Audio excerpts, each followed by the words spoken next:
bonsoir. En fait, pour notre séance de micro-trottoir, juste on prend des passants au pif comme ça rapidement.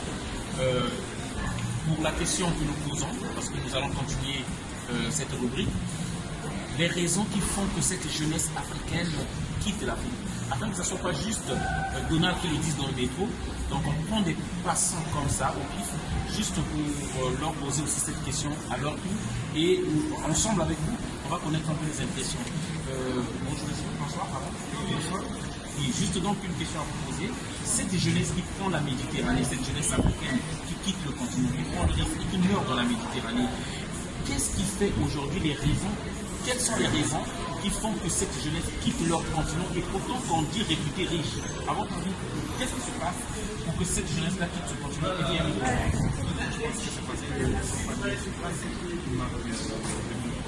les autres physiologiques ne sont pas satisfaits, donc il faut chercher avoir un autre peur ou des activités où on a de l'espoir, c'est ça. On continue à passer notre espoir au continent. Et la faute, c'est pas la faute des jeunes, parce que vous savez, lorsqu'on a faim, lorsqu'on a soif, lorsqu'on commence à se soigner, on est capable de traverser toutes les barrières et chercher à subvenir à ses besoins, à avoir du pain, à avoir de l'eau, à avoir de la famille, ou servir d'autres intérêts. Donc il y a beaucoup de choses par nous. Mais l'Afrique, c'est un continent très riche. On parle de 60 à 75% des réserves de minerais, des réserves de ressources mondiales. Oui. Mais comment se fait-il? Quel est ce paradoxe? Le continent qui regorge de plusieurs matières premières, et c'est aussi le continent le plus pauvre. À votre avis, et pourtant on trouve toutes les multinationales occidentales dans ce pays-là, mais comment se fait-il qu'il n'y a pas le boulot, il n'y a pas la main-d'œuvre là-bas? C'est quand même difficile à comprendre. C'est le paradoxe de la richesse. Partout il y a la richesse, il y a la guerre, il y a des tueries. C'est le paradoxe. Partout il y a un bien, les gens vont chercher à s'accaparer ce bien. Vous savez, qui c'est qui se capable de ces biens-là? Vous savez, je ne veux pas dire qui se capable de ça, mais je dis toujours que s'il y a un problème en Afrique, s'il y a un problème, on peut revenir aux dirigeants africains. Parce qu'ils sont en même de satisfaire les besoins des autres. La politique d'administration de la mais ces gens-là, pourquoi ils restent là, à cet niveau? Que faut-il faire alors des solutions? Est-ce que vous avez une idée? Qu'est-ce qu'il faut faire pour que cette jeunesse reste chez elle? Qu'est-ce qu'il faut faire? Est-ce que nous aussi on va continuer à rester en Europe ici et que l'Europe va devoir accueillir toute cette jeunesse africaine et surtout cette démographie explosante? Je pense que le débat est mélange, les gens ils mélangent pas. Le débat est ailleurs. Moi je crois qu'il faudrait que l'Africain se sente sur lui-même. C'est plutôt la question, où est-ce que je vais?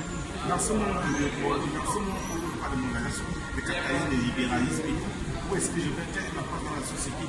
Tant que l'Africain ne connaîtra pas sa part dans la société, les autres profiteront de cette faiblesse pour essayer d'attirer le maximum de profit. Il faudrait que nous, en tant qu'Africains, nous posions notamment la question, quelle est ma place dans la société?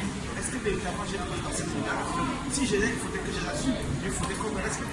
Le problème, c'est pas, vous savez, dans la vie, on ne va jamais nous donner notre respect, mais c'est à vous d'aller chercher ce respect-là.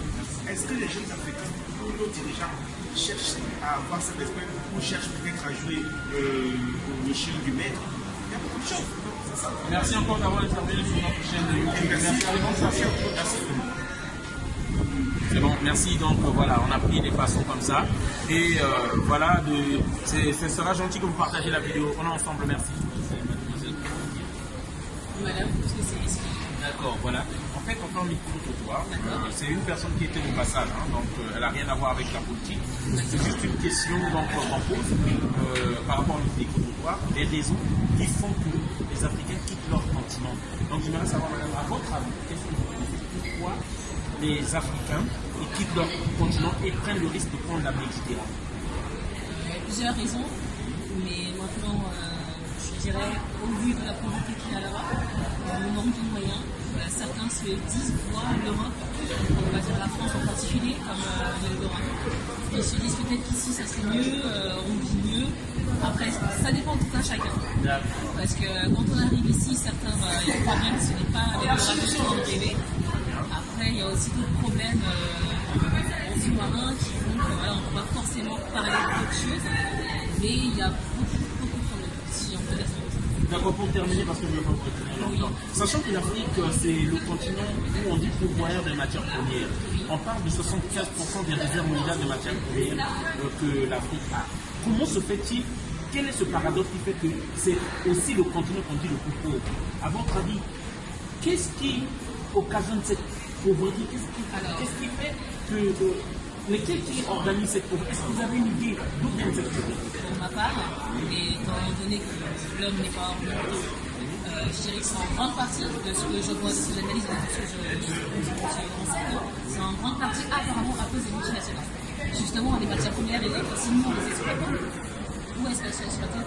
Et aussi, on parle du Coinbot par exemple, dont on utilise pour les téléphones portables, qui sont à la mode, etc., mais les bénéfices beaucoup.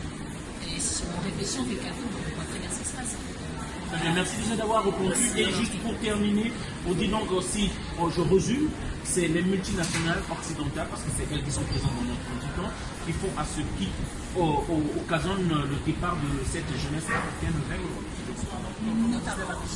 Pour juste ne pas abuser du temps du monsieur, pour notre micro-trottoir, nous avons des questions que nous posons à tous ces garçons-là, et la rubrique va continuer, pour savoir les raisons qui font que cette jeunesse africaine quitte le continent et vienne en Europe.